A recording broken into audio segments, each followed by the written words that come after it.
Salut à tous, bienvenue dans une nouvelle vidéo des Indomptables Dauphinois. Aujourd'hui on est parti sur un petit tuto, comment monter son hamac. Ici, la seule marque que je possède, l'étiquette To The Moon. Donc on va monter le hamac qui est ici, avec son tarp. Et là-haut, donc ça c'est le cordage et là la chaussette pour le hamac. Donc c'est mon partenaire Katadine qui m'a envoyé ça. Bien, tout d'abord, pour commencer, il faut choisir les arbres. Donc moi en l'occurrence je vais choisir ces deux conifères.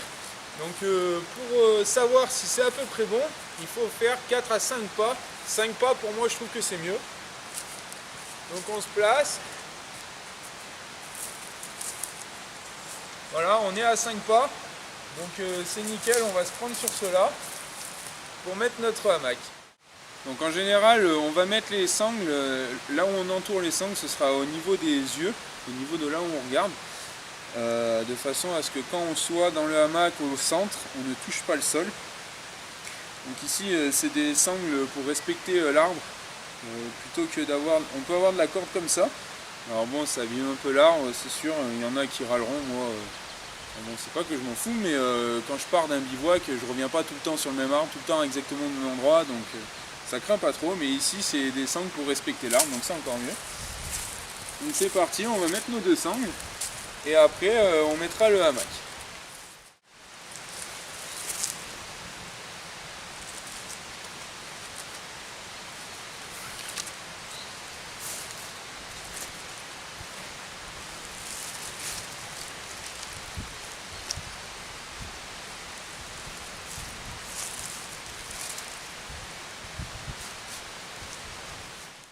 Voilà, nos deux sangles sont placées. Donc ce qu'il faut essayer, c'est qu'au point le plus haut, d'être au même niveau qu'au point le plus bas. Donc là, ici, je vais devoir monter un peu celle-ci, parce qu'on a une pente naturelle, du coup il faut rattraper la pente sur nos deux points d'appui. Là maintenant, il suffit d'accrocher notre hamac.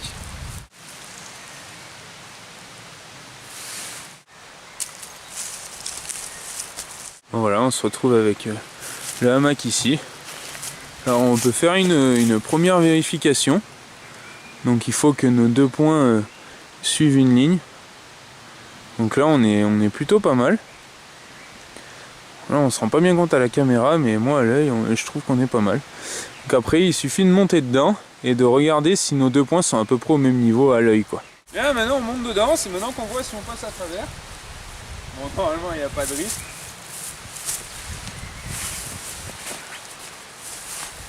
Donc on se met bien au milieu. Il faut qu'on soit confortablement installé. Donc c'est assez simple, hein.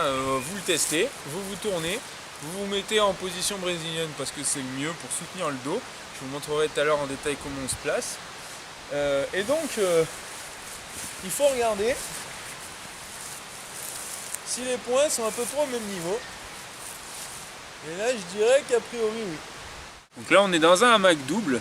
Je vous conseille de partir sur du double, voire même sur du king size, qui permettra plus d'erreurs de placement. Donc il ne faut pas qu'on soit trop tendu, parce que sinon, quand on va se mettre dedans, ça va resserrer sur les épaules, et donc c'est très désagréable, je vous garantis. En plus, en général, on a froid au milieu de la nuit. Il ne faut pas être trop arrondi, puisque sinon on fait la banane toute la nuit, et on a le dos qui risque de frotter par terre. Donc là, on est dans un placement qui est plutôt pas mal. Et pour se mettre en brésilienne, en fait, il faut utiliser donc la largeur du hamac.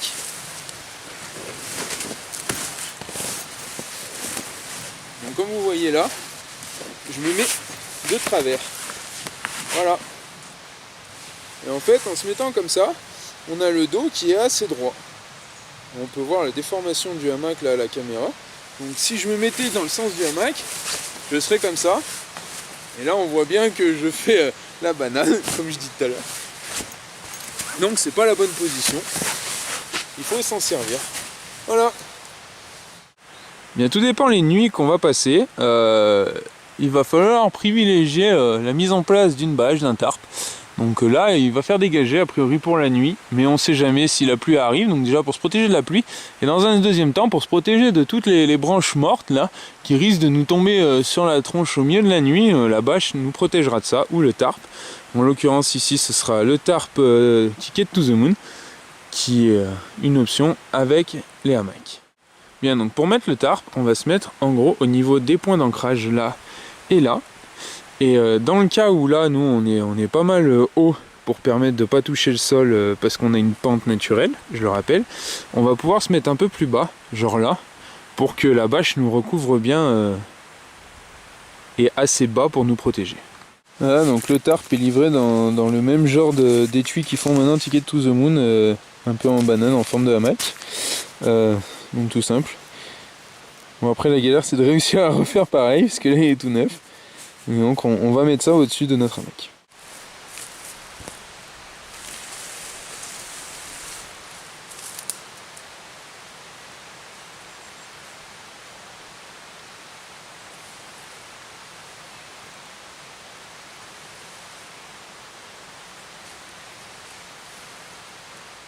Donc pour ce faire, j'ai réalisé un nœud Tiberi. Donc on va l'enlever. Je vais vous remontrer. Donc on a les deux brins ici. Le brin où il y a le bout du tarp. Et le brin terminé ici. Donc on prend dans une main. On vient enrouler ici. On voit bien là. Le brin qui se termine, on fait un tour autour de la main, on tourne, donc on se retrouve avec une boucle en haut et on rattrape la corde. On fait ici une boucle que l'on peut venir sécuriser là et il n'y a plus qu'à ramener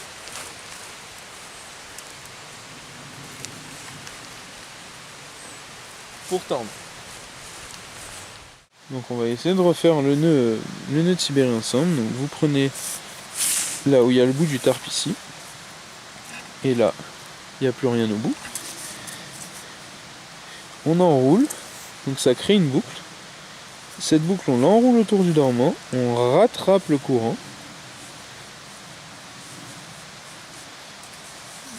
Il n'y a plus qu'à serrer. Donc là on a notre petite ganse ici. Et voilà, on a notre nœud qui est fait. Donc ça tient parfaitement. Et on peut sécuriser en passant le fil dans la ganse, ici. Voilà. L'avantage de ce genre de nœud, surtout en hiver, c'est que quand on veut s'en aller, il n'y a plus qu'à tirer sur le courant. Et voilà. Ici, je suis venu faire un nœud, un peu un mix avec le nœud Tiberi. En fait, on vient passer la corde autour de l'arbre, on la repasse par-dessus, et en fait, on vient tirer pour tendre ici, ni plus ni moins. On va voir ça tout de suite. Donc pour le nœud, il faut imaginer que là, on a un point fixe. Là où j'ai la boucle, par exemple, c'est mon point fixe. Alors en fait, on vient ramener le plus possible le mou. Et ensuite, ce brin-là, donc c'est votre courant, repasse par-dessus le point fixe et vous venez tirer ici, comme ça, pour enlever le mou. Vous finissez par faire un petit nœud avec une ganse, comme vous voulez.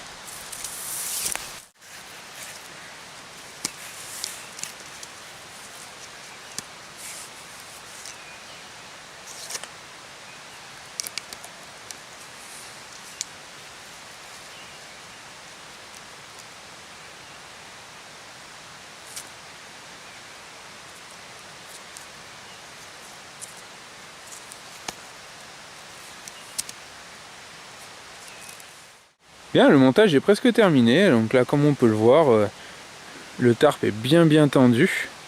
Si on met une fêtière, ce sera le même effet. Donc là il y aura les cordes accrochées de la même manière, donc avec le nœud de Tiberi ici et le nœud pour tendre la corde ici, un petit peu corde à linge. Jules l'appelle le nœud corde à linge d'ailleurs.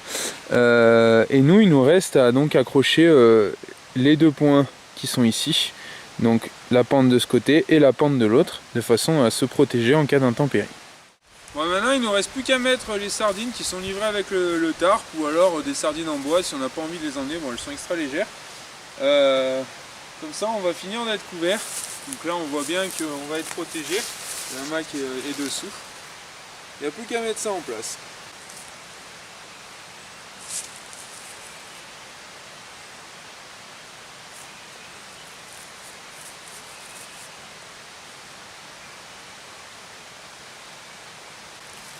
Si à cette occasion on a comme ici un point naturel, on va dire, pas besoin de planter de sardines, il faut juste venir vous prendre dessus.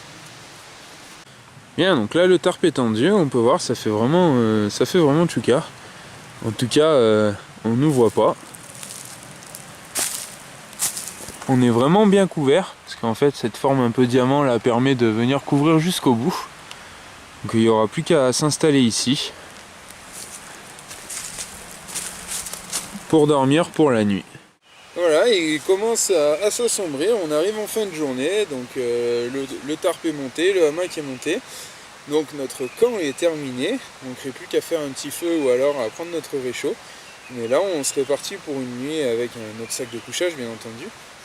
Alors 2-3 petits conseils, donc déjà la position à la brésilienne, ensuite mettez bien quelque chose au fond du sac pour isoler, ou alors sinon vous avez Snakepack qui a fait une espèce de cocon pour hamac pour l'hiver que j'ai pu tester dans mon bivouac dans les Pyrénées avec Simon. Ça c'était vraiment super d'ailleurs. Deuxième conseil, ouvrez bien votre sac de couchage avant de façon à ce qu'il gonfle bien. Parce qu'en fait dans le hamac on perd énormément au niveau du dos, on se rend pas compte mais c'est un truc de fou. Voilà, que dire d'autre, amusez-vous. Comme moi je me suis amusé à le monter aujourd'hui. Et j'espère que ce petit tuto vous aura plu. Ciao, bye bye.